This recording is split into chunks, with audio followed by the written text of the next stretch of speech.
Trump's latest cabinet meeting just provided the most alarming evidence yet of cognitive deterioration affecting presidential decision-making.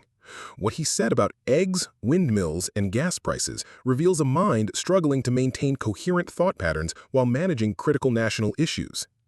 Mental health professionals and journalists have documented concerning patterns in Trump's public communication. The New York Times did a comprehensive analysis of Donald Trump's public appearances and how they have deteriorated and morphed over time. They found this, quote, signs of change since Trump first took the political stage in 2015.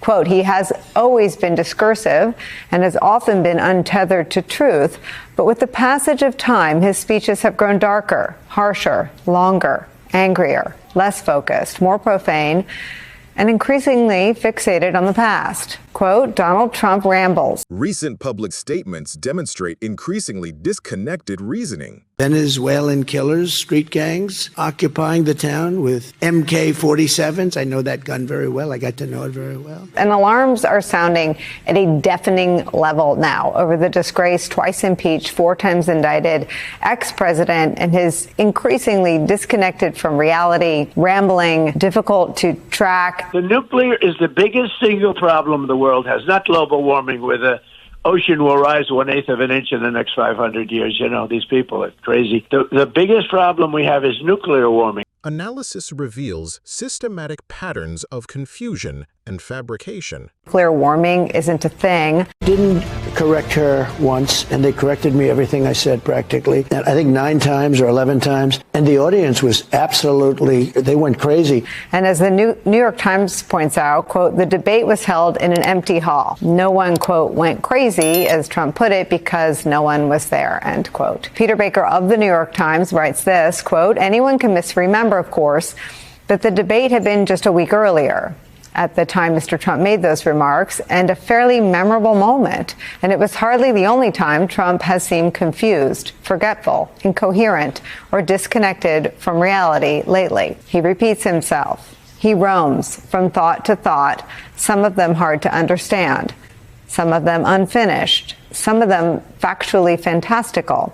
He voices outlandish claims that seem to be made up out of whole cloth. He digresses into bizarre tangents about golf, about sharks, about his own beautiful body. Downright disturbing public statements. The most concerning evidence came from today's cabinet meeting, where Trump demonstrated the intersection of cognitive confusion and policymaking authority. The farmers are saying, you know, they're building these massive blotches in the middle of the fields all over the country. It's so crazy. It's so crazy. And windmills, we're just not going to allow them. They're ruining our country. They're ruining everyone. If you look at, I hate to mention countries, but you look at the UK, what's happened at UK, they have energy costs have gone through the roof. It's because of wind. They want to do everything. Close up the northern parts of the country. They have oil. It's tremendous. We came in. The eggs were through the roof. They were 4 times higher than they've ever been. And my first question from you people, what are you going to do with eggs? I said, what's the problem with eggs? That was caused by Biden, or whoever was operating the auto pen actually caused it, I guess. Energy is way down. Energy is way down. It was $4 and $5 for a gallon of gas. Think of that, for gasoline. And now it's probably $2.25. There are some places it's $2. It broke $2 at a couple of locations in the South. This cabinet meeting performance reveals the dangerous intersection of cognitive decline and executive power. Trump jumped incoherently between eggs, windmills, gas prices, and massive blotches in fields while making false claims about $2 gasoline that doesn't exist anywhere in America. The economic implications are profound.